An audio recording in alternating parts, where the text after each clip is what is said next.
Salut la grande famille, c'est encore moi Rossi Bejo. Si tu es nouveau, tu es nouvelle sur ma vidéo, faut t'abonner sur ma chaîne YouTube, ma page Facebook, Instagram, TikTok.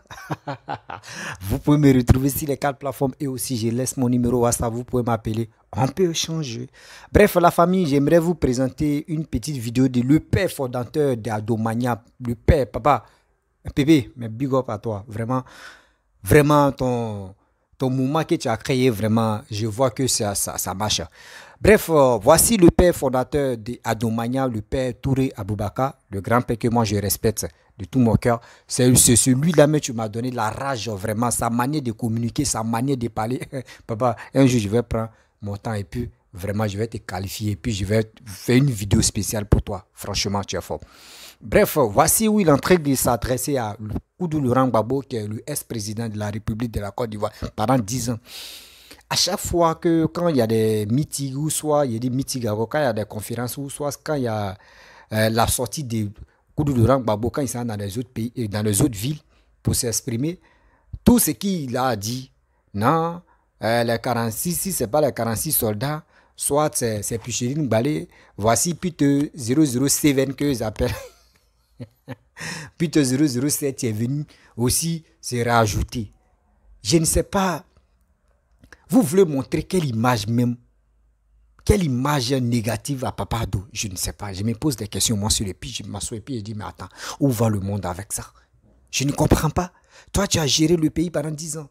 Tu as vu que oui, les sommets de troupes t'ont vraiment mélangé la tête. Ça, et ils t'ont mélangé pendant 10 ans. Tu n'as rien vu.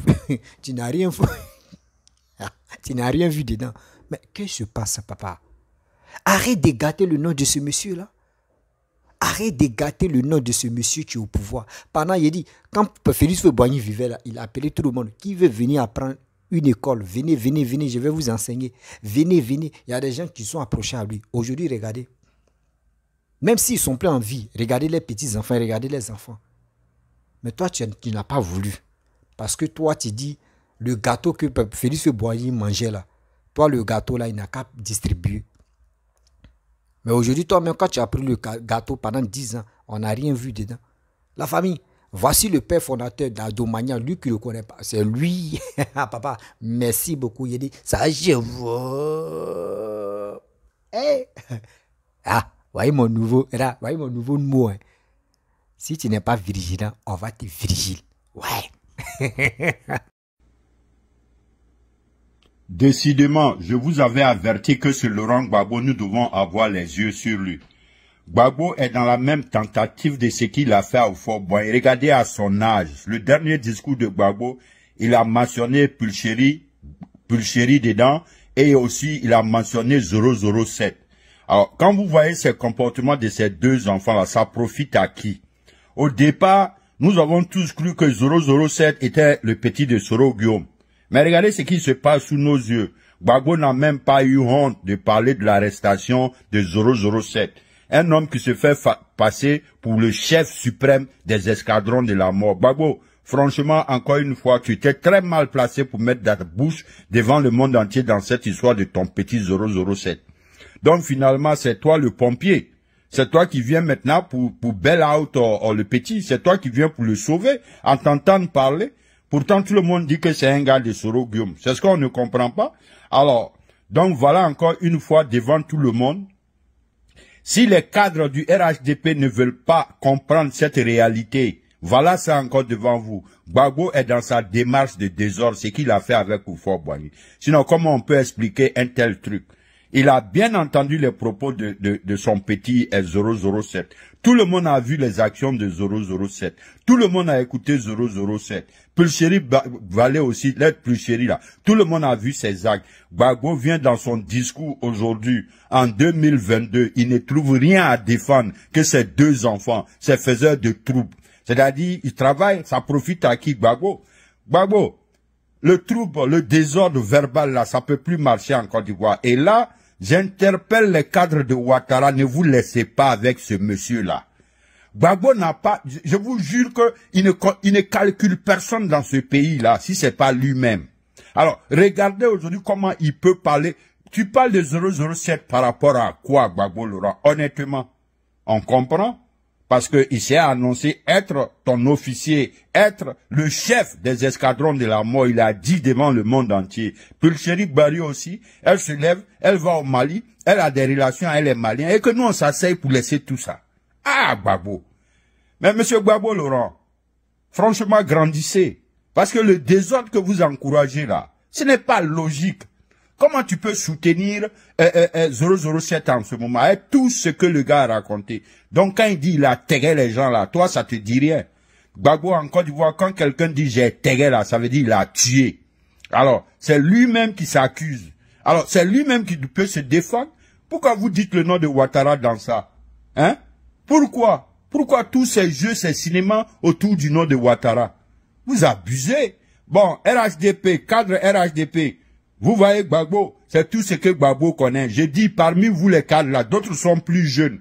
Il faut que vous ouvrez les oreilles pour écouter Boubacar, ce que je vous dis. Si vous vous asseyez pour laisser Gbagbo dans ses œuvres de déstabilisation, parce qu'il a l'art de la parole, il a l'art de falsifier, il a l'art de transformer, il a l'art de mentir.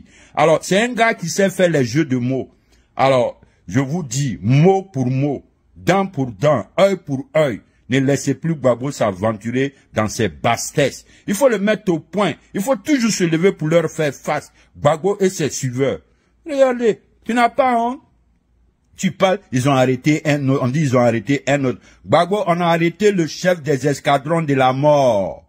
Celui même qui s'est annoncé officiellement devant le monde entier qu'il est le chef des escadrons de la mort. C'est lui qui a été arrêté, c'est lui qui s'appelle 007, comme vous l'aimez bien l'appeler. Pulchéri Gbagbo, c'est elle, la Côte d'Ivoire en conflit, qui commence des voyages entre notre pays et le Mali et s'afficher officiellement avec les dirigeants maliens. Et vous voulez que celle-là lui ouvre la porte pour entrer dans notre pays n'importe comment Gbagbo, c'est parce que vous n'êtes pas aux affaires.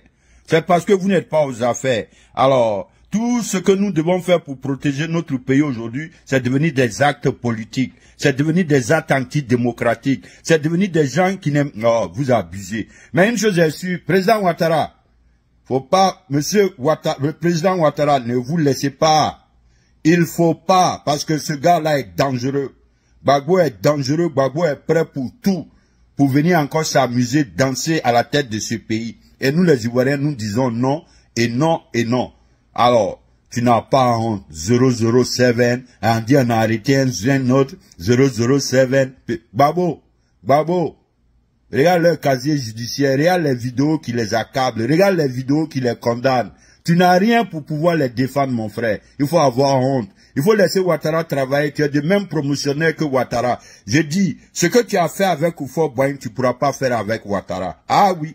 Si les cadres de Ouattara te laissent faire, nous autres, les défenseurs de Ouattara, nous qui avons pris place pour la cause de Ouattara sur les réseaux, moi et mes jeunes frères, vous les connaissez tous, vous perdez votre temps. On ne vous laissera pas réussir dedans. Et là encore, c'est parce qu'on vous respecte. Mais si vous continuez de pousser le pion là, Gbagbo, on va t'exposer à tel point que tu seras obligé de pleurer. On va te ridiculiser, on va t'humilier. On va montrer au monde entier que tu vaux rien. Houphouët t'a dit de venir apprendre, tu as fait le gros malin pour rien et ça t'a rattrapé. Ok? Ça, c'est avertissement numéro 1. Bref, la famille, vous-même, vous avez écouté Adomania, le père fondateur. Vous voyez, nous, quand Félix Houphouët-Boigny vivait là, nous, tiens, quand il gérait le pouvoir là, nous, on n'était pas en vie. C'est où il voulait mourir que nous, on est venus au monde. Donc, nous, on n'a pas vu, mais quand même, où il voulait mourir, nous on était déjà en vie. Vous voyez la famille, nous on n'a pas vu comment Félix Houphouët-Boigny a géré le pouvoir. Mais quand même, il a laissé ses trucs, il a laissé son exemple. Oui, beaucoup de choses que vous voyez en Côte d'Ivoire, c'est Félix Houphouët-Boigny qui a laissé son exemple. Donc son nom là va toujours gravé dans nos têtes jusqu'à mort et jusqu'à vie. Ce monsieur, il a bataillé. Ceux qui ont connu Félix Houphouët-Boigny, c'est eux qui expliquent l'histoire de la Côte d'Ivoire. Pour dire Koudou Laurent Gbagbo, papa ex-président, qui a dit un jour, j'ai fait une vidéo où Laurent Gbagbo même a dit non, que le gâteau que Félix Houphouët-Boigny mangeait là, il ne partageait pas. Pourquoi? Pour cela, gâteau c'est quoi? C'est le pouvoir. Mais lui-même, quand il a pris le pouvoir pendant 10 ans, il a fait quoi? Les Ivoiriens sont... Quand Félix Houphouët-Boigny, quand lui, il était en vie et puis il gérait le pouvoir pendant 33 ans, les Ivoiriens ne pleuraient pas. Juste quand... Il dit, ceux qui ont vécu tant de Félix Houphouët-Boigny, vous pouvez venir témoigner. Moi, mon père, il m'a expliqué. Il dit, tant de Félix Houphouët-Boigny là, on demandait pardon aux Ivoiriens, venez, vous allez travailler. Si tu as eu ton entrée en 6e là, mais c'est gâté. On te demande, viens, tu vas rentrer dans telle fonction, telle fonction. Tout était facile, tout était vraiment, tout le monde se sentait à l'aise. Bété, Guéré, Nordissou, tout le monde était un. Mais regardez, après sa mort, regardez, la Côte d'Ivoire maintenant, c'est quand on va quitter dans ça. Voici celui qui est en train de travailler. Regardez, quand Laurent Gbagbo, ça a fait ces trucs, il jette l'éponge sale, si papa d'eau, pour dire qu'il est en train d'emprisonner des gens. Mais vous pensez qu'il y a des gens aussi qui sont bêtes dans la tête. Hein. Quand il dit non que oui, il est en train d'emprisonner, les gens applaudissent, ah, il est méchant. Mais posez-vous des questions. Toi-même, tu dis oui, papa doit entrer d'emprisonner des gens. Est-ce qu'il a pris ton enfant pour le mettre en prison? Est-ce qu'il a pris une personne de ta famille pour le mettre en prison? Des Ivoiriens, s'ils mettaient tout le monde en prison, c'est que Makala, est-ce qu'on pourrait dire Maka? On allait clôturer même tout Côte d'Ivoire là. Personne ne sort, nous tous sommes en prison. Il y a une petite fille qui dit, est-ce que si on pourrait clôturer la Côte d'Ivoire? C'est ça, mais c'est ça qui est là. On va faire clôture. Et personne ne sort, nous tous sommes en prison. Arrête de se foutre de nous. Arrête de se foutre de nous, papa. On te respecte, mais toi, tu ne veux pas vraiment que les gens te respectent. Tu veux coûte coup déstabiliser, gâter, piétiner le nom du monsieur qui est en train de travailler pour les Ivoiriens. Toi, tu as fait pour toi. Tu as travaillé. On a vu comment tu as géré le pouvoir. Mais quand même, il faut avoir pitié. Il faut avoir pitié de ceux qui soutiennent Papa Ado. Il faut laisser Papa Ado travailler.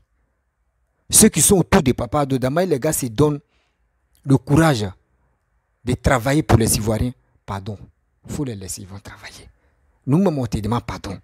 Arrête de gâter les noms. Si toi, tu t'en fais tes meetings ou tu t'en fais tes conférences, là, nous, on te demande pardon. Parle de ton carnet d'adresse. Parle de ton carnet d'adresse. Moi, c'est qui moi je demande, il n'a qu'à parler de ton carnet d'adresse. Babo, tu nous proposes quoi? Parce que parmi les 10 ans que tu as fait là, les 10 ans, nous, on n'a rien compris, on n'a rien vu. Tu nous proposes quoi? Tu nous montres quoi? À travers ça, ceux qui sont bêtes là, ceux qui sont naïfs là, ceux qui vont dire, ah, ce gars vraiment, bon, 10 ans, on va lui donner la chance. Nous, tous on peut, mais le problème, moi, si toi, tu me montres ton carnet d'adresse et puis je vois que oui, ce qui te dit là, vraiment, tu es honnête dans tes dits. Mais moi, je vais dire, ok, il n'y a pas de problème, 10 ans, on va tester encore. On va le tester. Et on va voir si vraiment il est compétent, ce qu'il a dit, il peut honorer ce qu'il a dit. Mais tu dis rien. Tu t'en dans le coin pour parler. Toujours c'est pour venir dénigrer Papa Ado. Mais quelqu'un même que tu es en train de dénigrer matin, midi, soir. Lui te parle pas. Lui-même ici. Il s'intéresse même pas à toi. Il s'intéresse même pas à toi.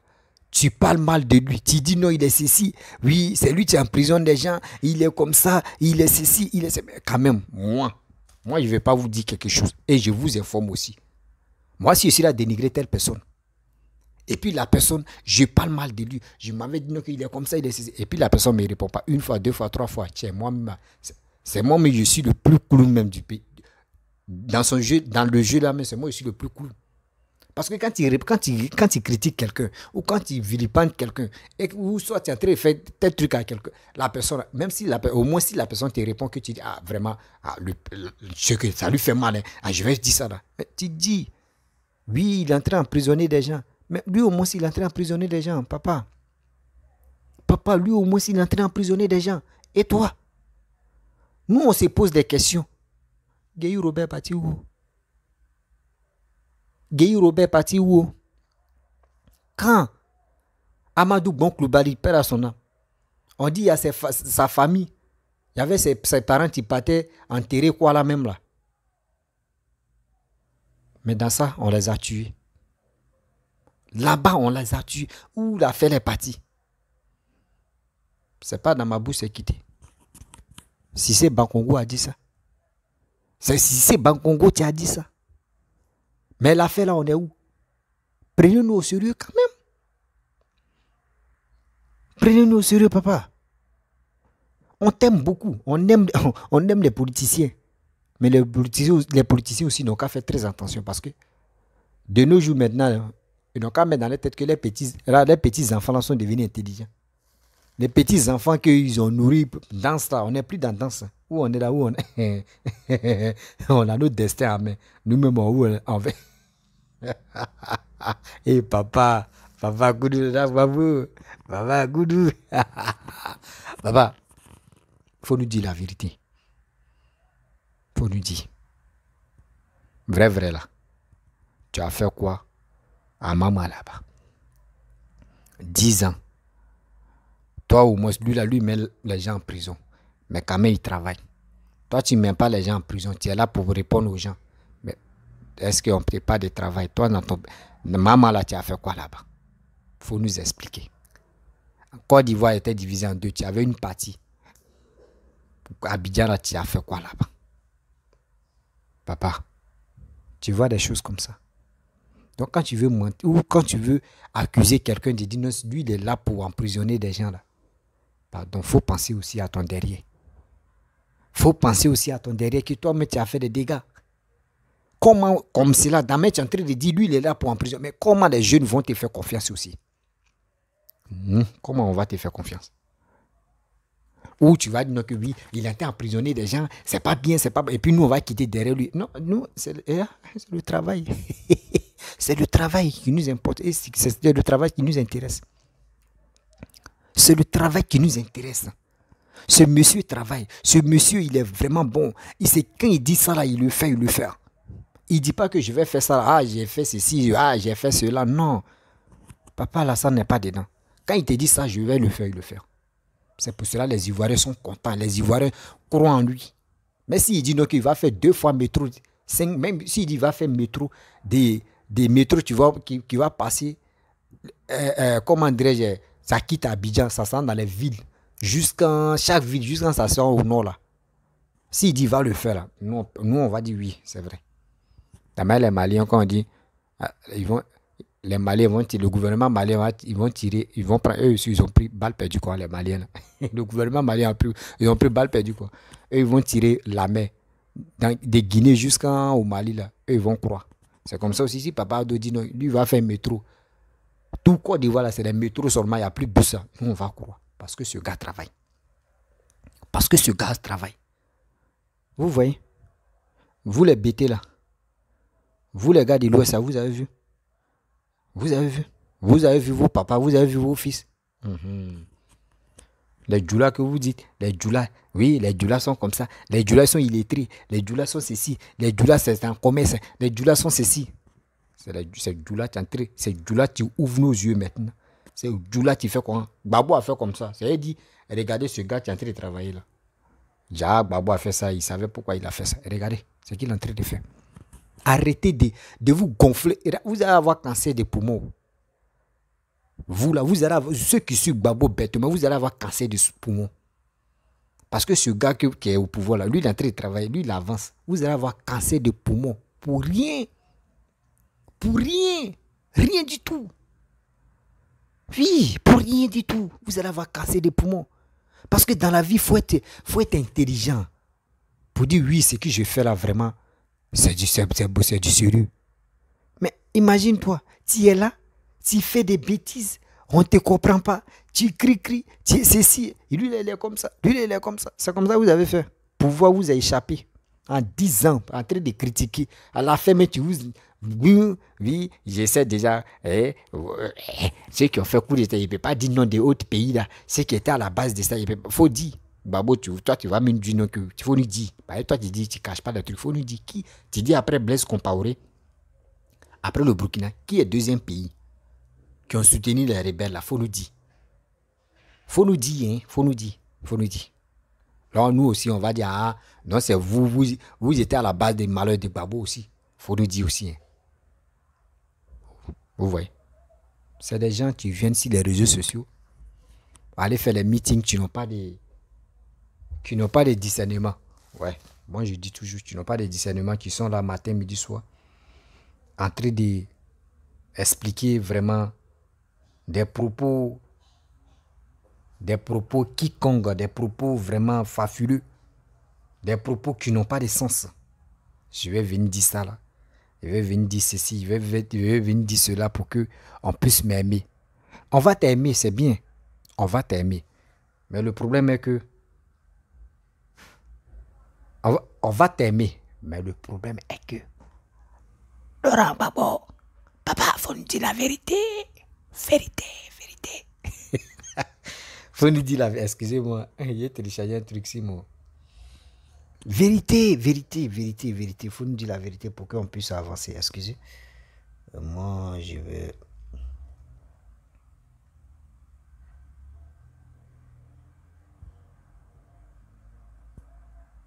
Ah, quand il me sent pas bien comme ça, franchement.